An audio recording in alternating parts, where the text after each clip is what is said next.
Daudzi miljoni kristiešu vairākās Eiropas valstīs gavēņa laikā katru gadu piedalās īpašā evaņģēliskās baznīcas rīkotā akcijā 7 nedēļas bez.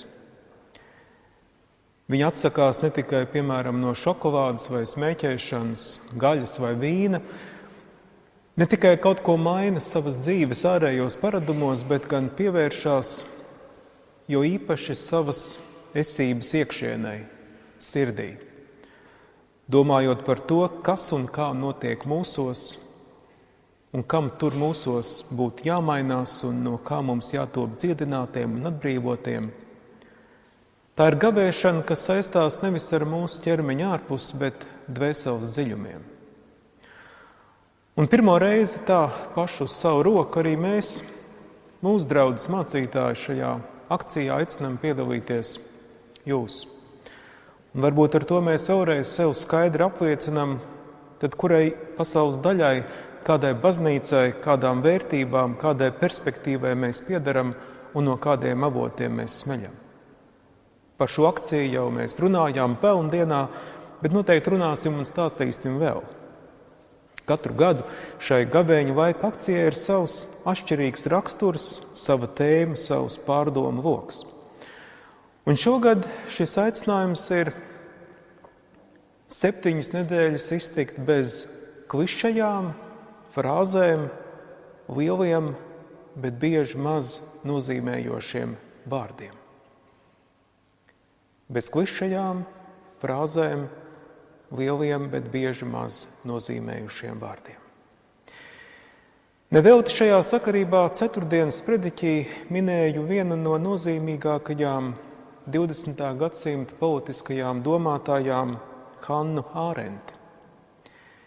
Viņa savos darbos daudz runāja par to, ka cilvēka dzīve ir nošķirama 2 dzīves formās – aktīvajā un kontemplatīvajā.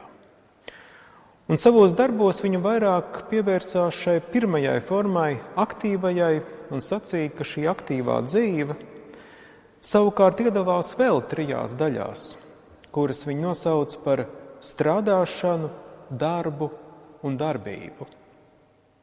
Strādāšana, viņas prāt, ir ģimenes dzīves aktivitāšu kopums, tas, kā mēs producējam un reproducējam dzīvi. Bet darbs, tas ir tas, kā mēs kontrolējam dabu un starp sevi un dabu izveidojam īpašu, unikālu cilvēcisku pasauli. Mēs ceļam ēkas, rakstam grāmatas, gleznojam, ārstējam cilvēkus, citiem vārdiem daram visu to, kas mūsu pasauli konstituē kā cilvēcisku. Savukārt darbība, viņas prāt, ir tas, kā mēs miedarbojamies ar citiem cilvēkiem. Iesākam kaut ko jaunu, būtiskā veidā ietekmējam šo pasauli. Un ja mēs pieturamies pie šī sadalījuma, tad viens veids, kā mēs varam gavēt, ir atsakoties no kaut kā savās ikdienas dzīves aktivitātēs. Attiecībā uz ēdienu, kādiem kaitīgiem vai netik kaitīgiem ieradumiem un paradumiem vispār. Otrs gavēņa līmenis būtu atturēties no kaut kā, kas attiecās uz mūsu darbu. Mazāk kaut ko darīt, atturēties no kādām aktivitātēm, kas saistās ar mūsu profesiju, talantiem, prasmēm, spējām.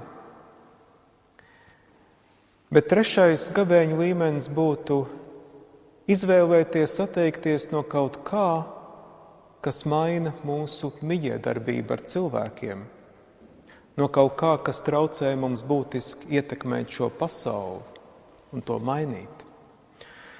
Un var sacīt, ka aicinājums 7 nedēļas iztikt bez klišajām frāzēm, lieliem, bet maz nozīmējušiem vārdiem ir tieši šī 3. līmeņa gavēnis, kas, protams, neizslēdz arī pārējos pieminētos. Un tieši no Hannas Ārentas nāk kāds ļoti spārnots izteikums: domā, neturoties pie margām. Un tā īsumā arī var izteikt šī gada gavēņa laika aicinājumu vairākās Eiropas zemēs. Domā, neturoties pie margām. Domā pats. Neturies pie citu izveidotām margām, nožogojumiem, kuri tavu domu ceļu grib ievirzīt noteiktā gultnē un vest pretī iepriekš paredzamiem mērķiem. Domā pats, neusticies augstāk stāvošo viedokļiem, ideoloģiskiem apgalvojumiem, citu cilvēku vai sistēmu organizētajiem meliem un it kā patiesībām. Jo patiesi var piekrist domai, ka viena no šausminošākajām mūsdienu parādībām ir nedomāšana. Atturēties no nedomāšanas šajā gavēnī.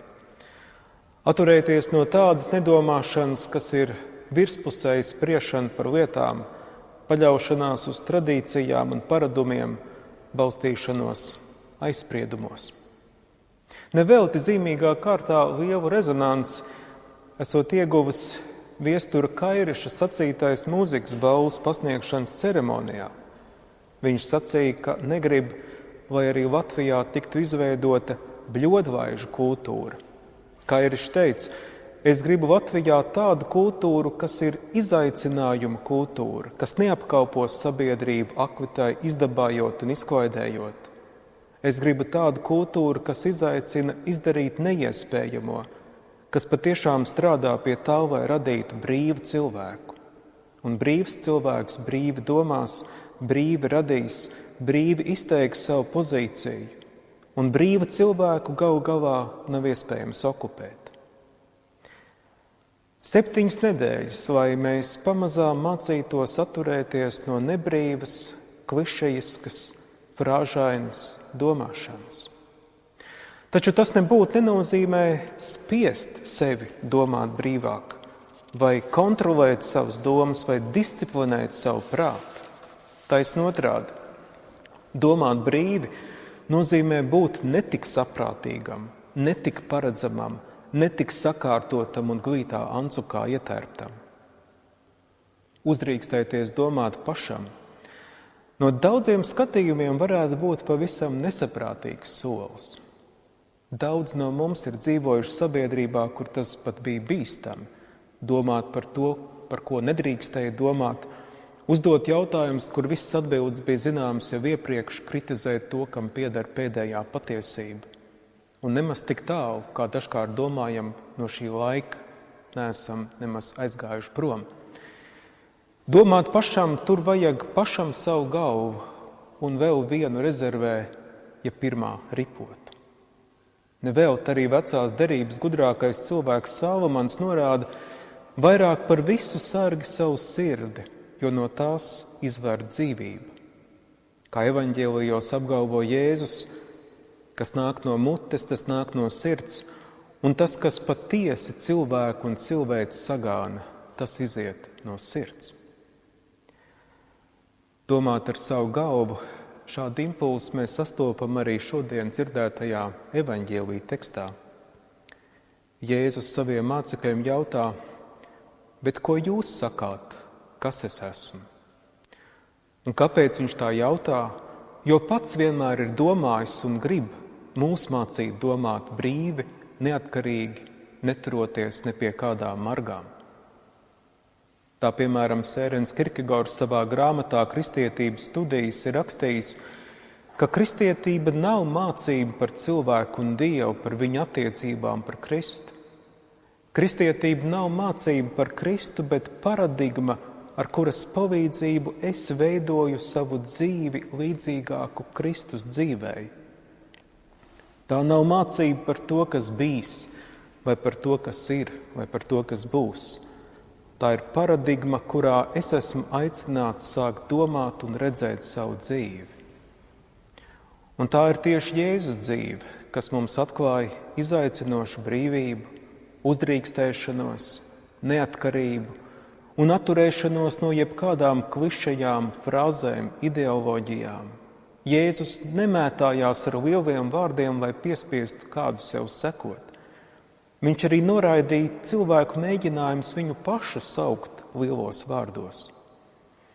Un tāpēc viņš neatbildēja un nekomentēja arī savu mācekļu, ļoti iespējams pagodināt Jēzu gribošos izteikumus, ka Jēzus ir Jānis Kristītājs vai Ēlija vai kāds no praviešiem. Uz to viņš neteica pilnīgi neko. Un arī tad, kad beidzot viens no tiem 12 sāka domāt pats, proti Pēters, un viņš pateica, ka tu esi Kristus, Jēzus piekodināja par to nevienam nestāstīt šos lielos vārdus.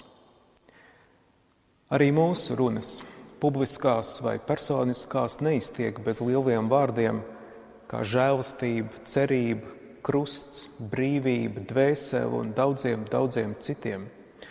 Un ja mēs pārāk daudz sākam šos vārdus lietot, tie zaudē savu jēgu, bet mūsu valoda kļūst nedzīva un statiska. Jā, kā uzrunāt cilvēkus, izvairoties lietot vārdus, kurus bieži lietojam automātiski, kā tādas frāzes vai klišejas, vārdus, pie kuriem turamies kā pie margām. Varbūt kādreiz margas ir nepieciešams, tas ties, stāvos kāpumos, bīstamās nogāzēs, augstās pārējās, tur kādos ekstrēmos brīžos, nopietnos, lielos, svētos brīžos margām ir vieta un arī daudziem lieliem vārdiem.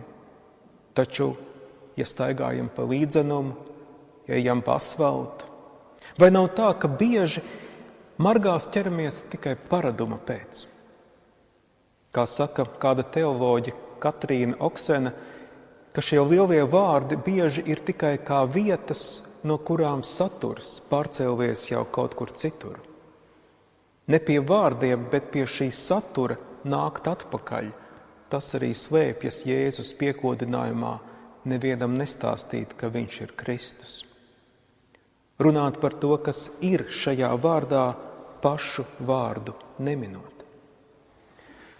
Darboties kā kristiešiem bez šī skaistā uzgriežņa atslēgu komplektiņa, kurā uz katras uzgriežņa atslēgas ir uzrakstīti nevis cipari, bet šie lielie vārdi, ar kuriem mēs bieži žonglējam un mēģinām ar tiem aizpildīt kādas situācijas. Jo tā problēma jau ir, ka tas uzgriežņa atslēgu komplektiņš jau mums ir, bet bieži vien skrūves ir nomainījušās.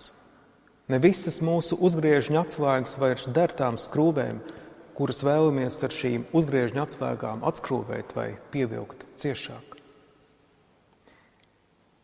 Iezīmēsim vien dažus pirmos soļus šajā neparastajā gavēnī. Ar ko parasti sākas gavēnis? Kas notiek tajā 1., 2., 3. dienā? Man šķiet, ka pirmais, ar ko tu sastopies, ir tukšums sajūta. Kaut kas iztrūkst. Bet varbūt patiešām tas, kas iztrūkst, patiesībā ir tikai aizpildījis kaut kādu tukšumu tevī. Un tas vairs nav pieejams. Tas, ar ko tas tukšums ir bijis aizpildīts. Un tad parādās tukšums, tas īstums. Un tev ir jāpierod pie šī tukšuma, un kāds dienas ir jāmācās ar šo tukšumu dzīvot, to panest. Necenšoties šo tukšumu tūdaļ aizpildīt ar kaut ko citu. Citiem vārdiem, atteicos no šokolādes, tagad kleksējuši iekšā ievārījumu. Nē, mēs izturam šo tukšumu, un tas ir pirmais solis. Kā kādā grāmatā par atkarībām ir teikts, kāds cilvēks to ir tā apliecinājis, ka atturības brīžos es sevī jūtu tādu kā tukšumu. Man nebija ne jausmas, kas tas par tukšumu, bet tagad es zinu, ka tā bija tukšā vieta, kurā vajadzēja mitināties Dievam. Un tikai tad, kad esi kādu laiku šo tukšumu iemācījies panest, tu vari sākt meklēt, ar ko tu aizpildīt. Lielo vārdu vietā tukšums.